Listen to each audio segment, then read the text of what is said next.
la visitation. L'envoyé du Seigneur, Gabriel, est venu. La Vierge de Juda qu'un chaste rêve obsède va se rendre à Calem. Un ange la précède.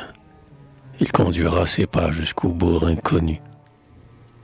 Le grand mystère émeut son esprit ingénu. Ils sont loin. Et village au village succède, tout entier au bonheur que son âme possède. Elle trouve rien le chemin triste et nu. Pour elle, dans le sable, une source s'épanche. Les fruits naissent pour elle au rameau qui se penche. Pour elle, l'oiseau chante avec plus de douceur. Et quand elle passa le seuil de Zacharie, Élisabeth clamant, « Bénie es-tu, Marie !» sentit frémir d'amour Jean, le saint précurseur.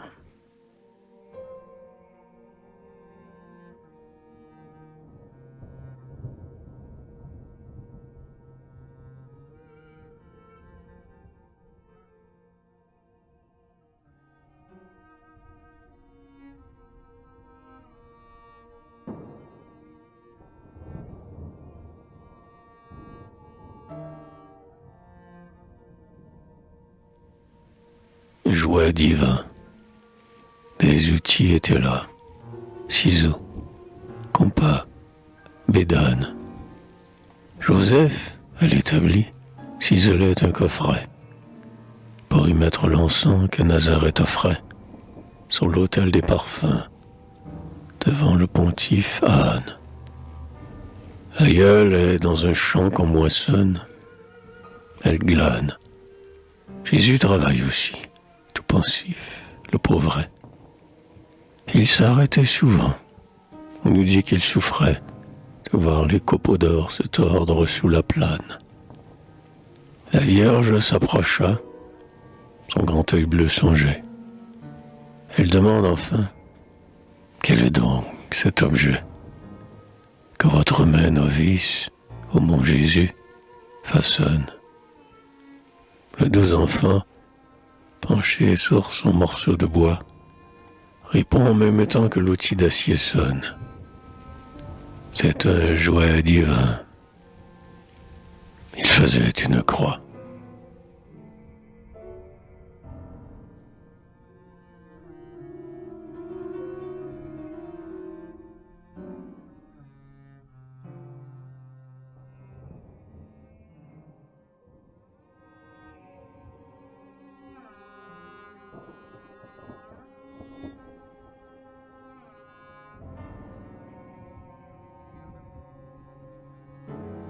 Le lit, des nuages, planant comme des vols d'autour, ombra des pans de ciel et des coins de pelouse.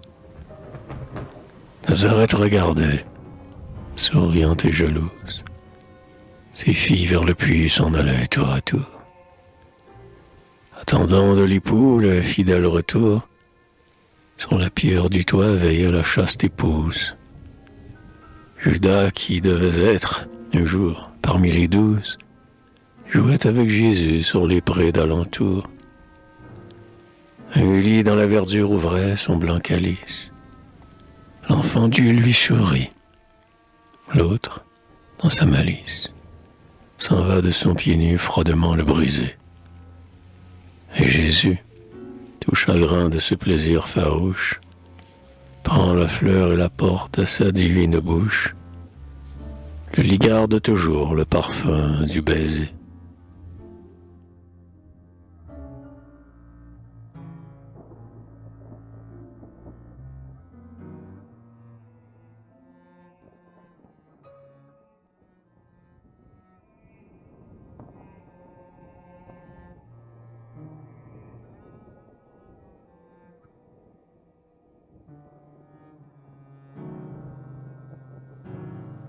L'agneau.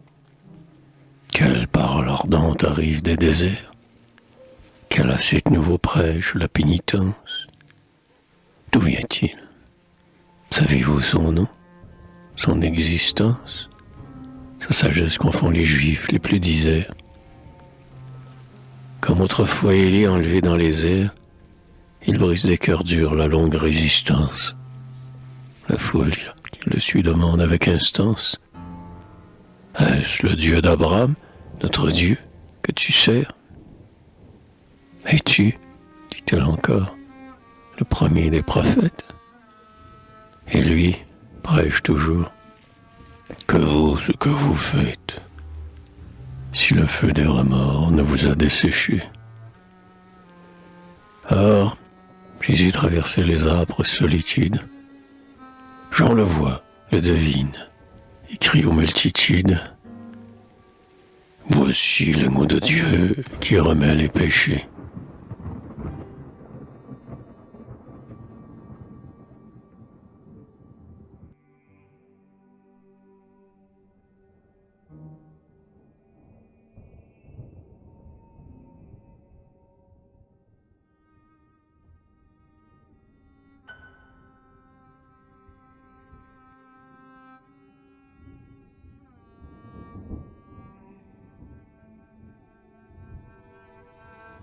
Les marchands du temple. Jésus vient de monter des rives du Jourdain. Le temple est plein de bruit, comme un lieu de discorde.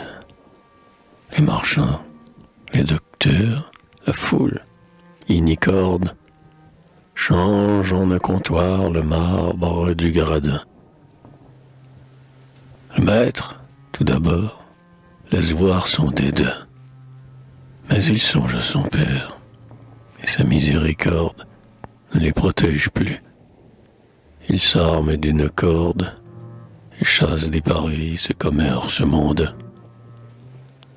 L'ancien temple est détruit, mais l'âpre marchand reste. Il ne vend ni l'oiseau, ni le produit agreste, ni le bœuf qu'à l'autel on devait étrangler. Mais en ces temps de honte où notre foi s'enlise, sachant bien que nul bras n'osera le sangler, il vend nos libertés et dépouille l'Église.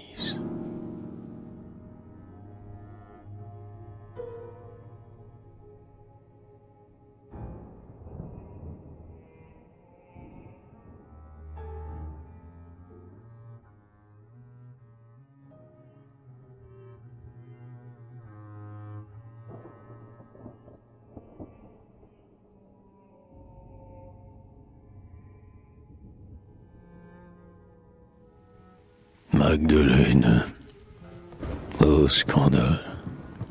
Voici, devant le maître Auguste, la fille de péché, honte de Magdala. Jamais, dans l'art d'aimer, femme ne l'égala. Son sourire est un vin qu'en tremblant on déguste. Voyez donc se cambrer ou s'incliner son buste. Jamais de pareil feu son âme ne brûla. Quel regard enivrant! Cette femme-là peut faire chanceler une vertu robuste. Mais voilà que soudain, dans sa vive ferveur, elle se précipite aux genoux du Sauveur, baise ses pieds sacrés, pleure et le glorifie. Les apôtres, surpris, s'entretenaient tout bas. Fallait-il la chasser? Ils ne savaient donc pas qu'en s'approchant de Dieu l'amour se purifie.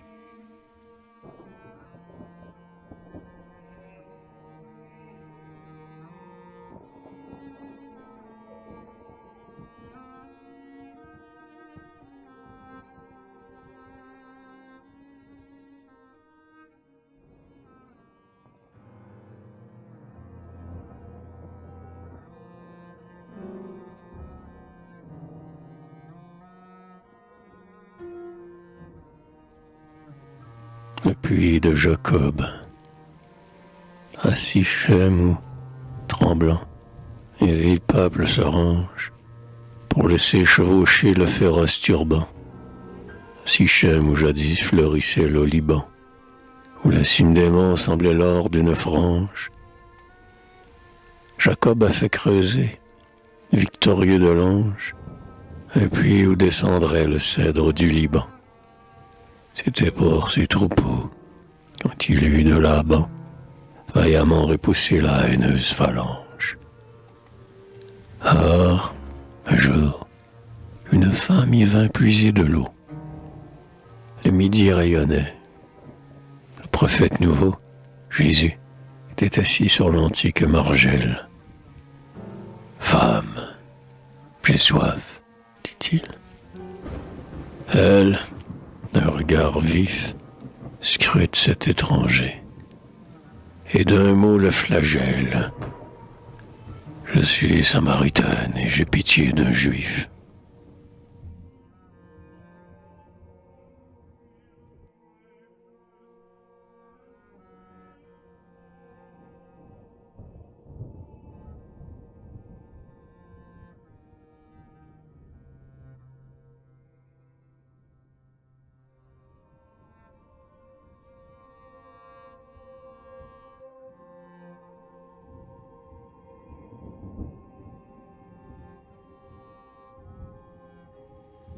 Le Garizim, le sauveur, soucieux, par d'antiques sentiers, traversait, ce jour-là, l'impure Samarie.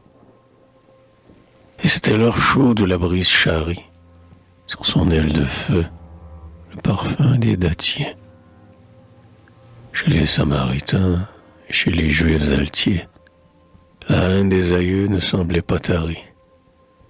Et Sichem, sans rougir de cette barbarie, Sichem chassait Judas de ses pieux quartiers.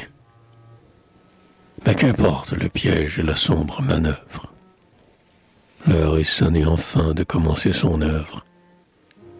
Il est venu pour tous, l'amour le presse, il va, comme un œil de pitié sur la grande détresse. Il voit luire, au-dessus du temple des prêtresses, sur le Garizim bleu, le nom de Jéhovah.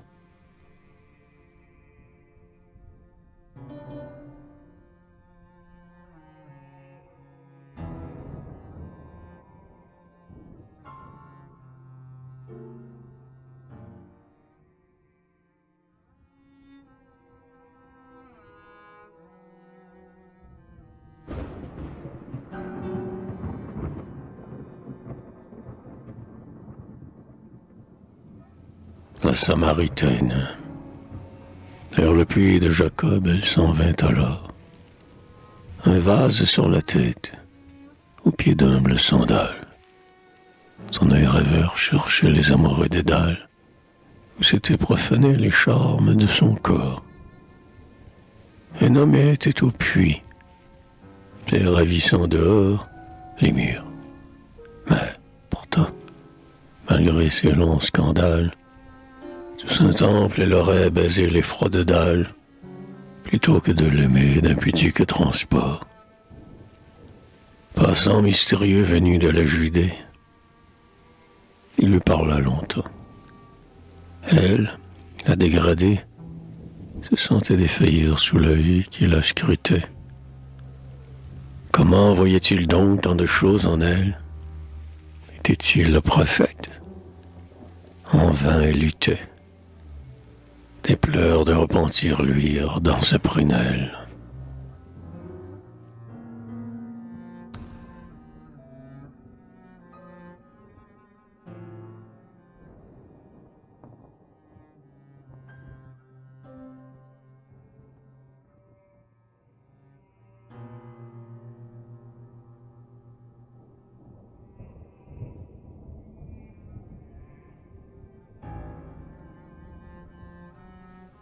L'égalité. Le Sanhédrin disait « Le temple est profané. Le fils du charpentier discute et prophétise. L'ouverture de ses yeux ne sont qu'une bêtise. Porte-t-il donc un front que le jeûne a fané? D'où son pouvoir étrange aurait-il émané? Il se met au-dessus de nos lois. Il pactise avec les républicains. Son discours fanatise. Il pardonne aux pécheurs que nous avons damnés. Et pour se faire un nom, chose pire, il enseigne que les hommes partout sont égaux. Le cœur saigne quand on voit tant d'audace et de subtilité. Oui, Jésus affirmait, aux races de vipères, qu'il n'est grand ni petit aux yeux de Dieu son Père. Et le Verbe éternel fondait l'égalité.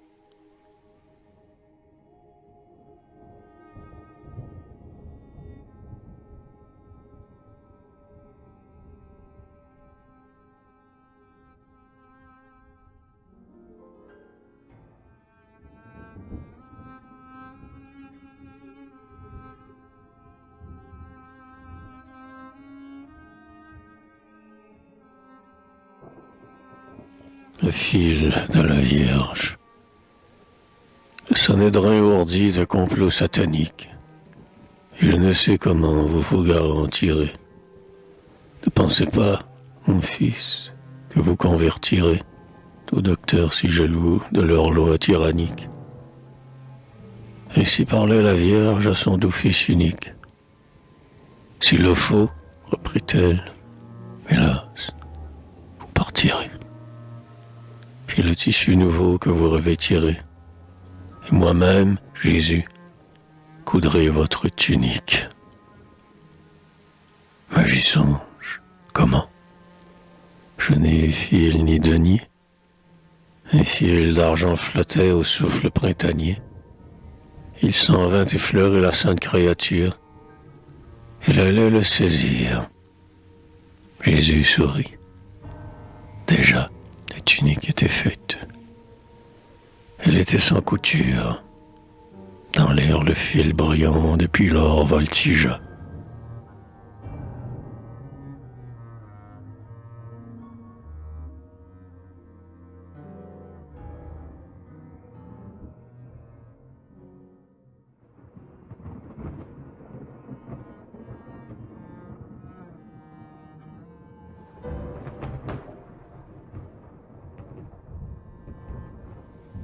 Le baiser de Judas.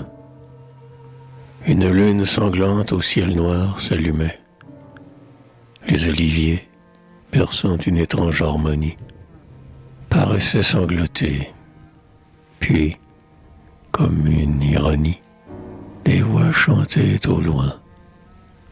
Tout près, l'amour dormait. Jésus pleurait du sang, mais le ciel se fermait, laissant se consommer la grande félonie. Loin de moi ce calice, oh, l'horrible agonie. Les yeux courbaient la tête et l'homme s'abîmait. Dans l'ombre des rameaux, l'Iscariote approche. Il embrasse son maître, insensible aux reproches. Il saura le livrer comme il a su l'offrir. Et maintenant il fuit dans la clarté douteuse. Il fallait se baiser d'une bouche menteuse pour que l'amour comprît ce qu'il devrait souffrir.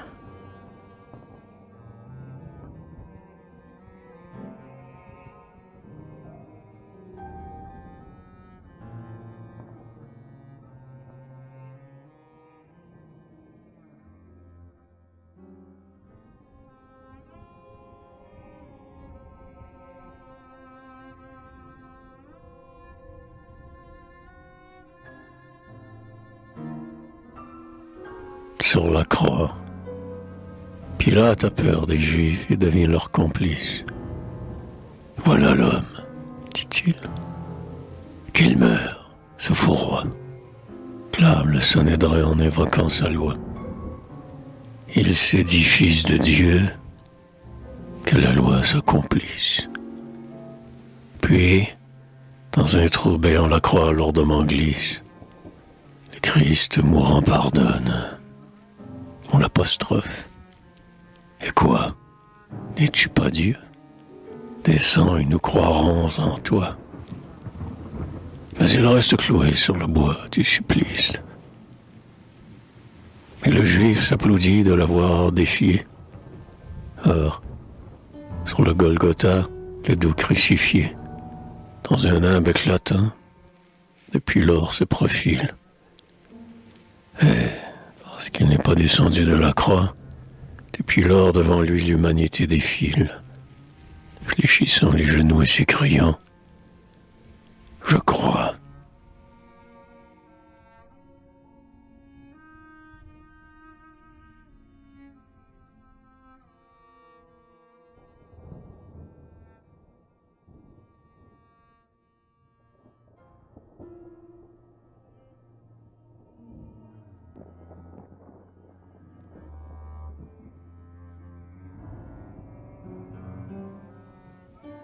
Le symbole. C'était près de Sion que chantent les psalmistes. Drapés dans leurs manteaux, plusieurs jeunes Romains qui cheminaient un soir, au hasard des chemins, s'approchèrent d'un antre ombragé de palmistes. 12 hommes étaient là, comme des alchimistes, qui voudraient cacher l'or fabriqué par leurs mains, parlant de Dieu, du ciel, du salut des humains. Ils écoutèrent donc ces nouveaux réformistes. Des buveurs ou des sots, dirent-ils. Quel discours! À quels dieux étrangers demandent-ils secours? En ont-ils découvert de plus grands que les nôtres? Ces hommes qu'ils croyaient pris de vin ou des fous vont ébranler le monde et le mettre à genoux. Ils fondent le symbole et sont les 12 apôtres.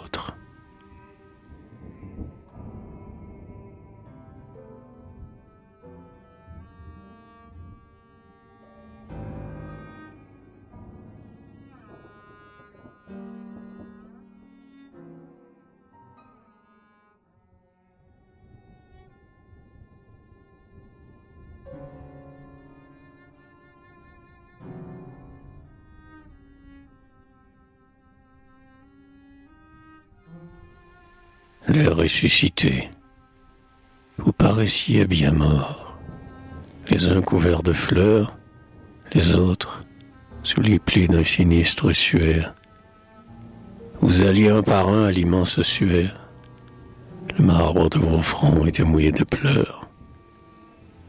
Or Jésus, dans Sion, à Béthanie, ailleurs, ses apôtres saints, en plus d'un sanctuaire, vous ont rendu la vie.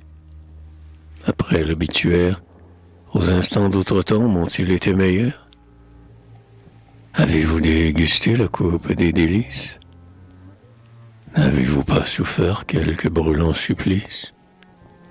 Vous sentiez-vous heureux de ce retour permis?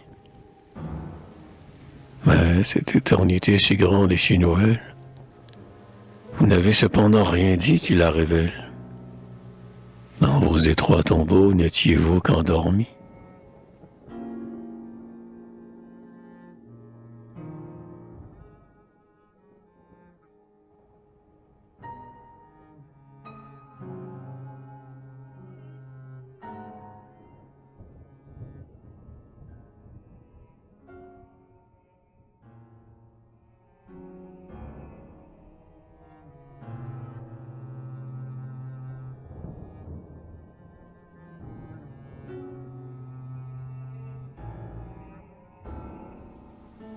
L'exilé.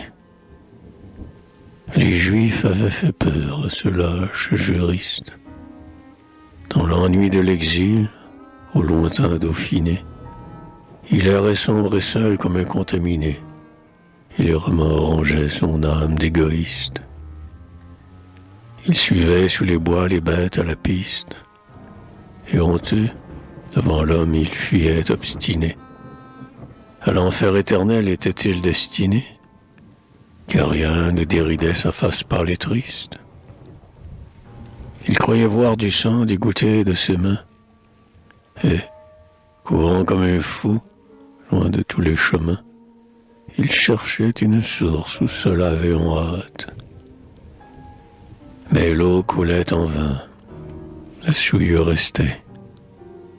Un jour, pour ne plus voir ce sang qu'il détestait, il se donna la mort. C'était Ponce Pilate.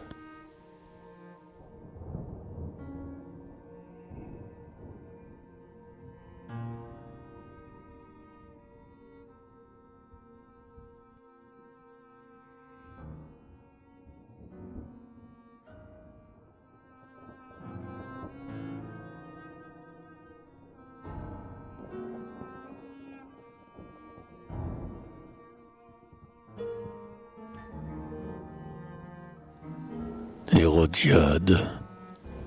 Elle voulait un trône, et c'est l'exil qu'elle a. L'idylle va finir dans la sauvage Gaule. L'inceste est léger à sa lascive épaule. Dans les bras d'Antipas, un jour, elle vola. Le scandale fut grand et Jean le flagella. Elle envoya l'ascète au cachot d'une geôle. Puis suffit à porter sa tête toute drôle sur un plat de métal, dans un bal de gala. Or, comme pour revoir sa belle Galilée, souvent, vers le soleil qui montre à Dieu, se tourne, tout en pleurs, l'impudique exilé. Mais de même, souvent, au spectacle odieux, ce n'est pas le soleil que voit son grand œil triste, c'est, sur le bronze ouvré, la tête du Baptiste.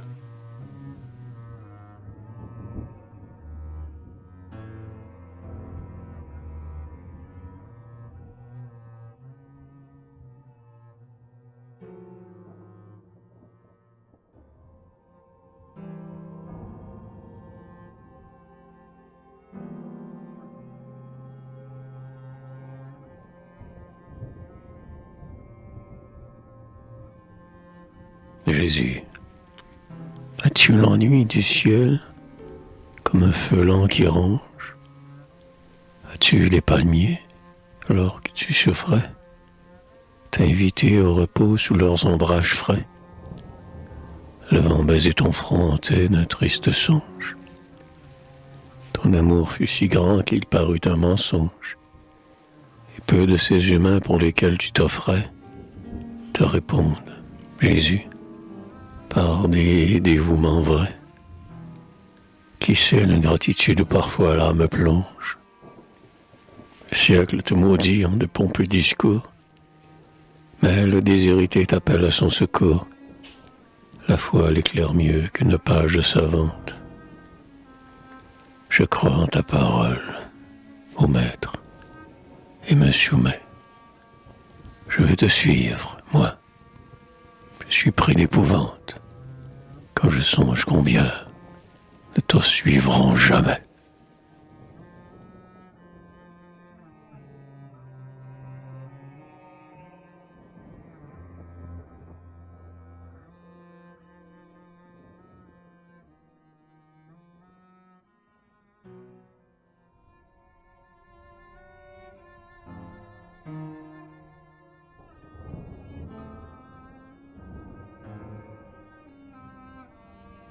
L'arbre de la croix, arbre mystérieux, sous la dure cognée, quelle forme prends-tu? Que vas-tu devenir? Tes parfums vont manquer au printemps à venir. L'ouvrier jette loin ta branche dédaignée.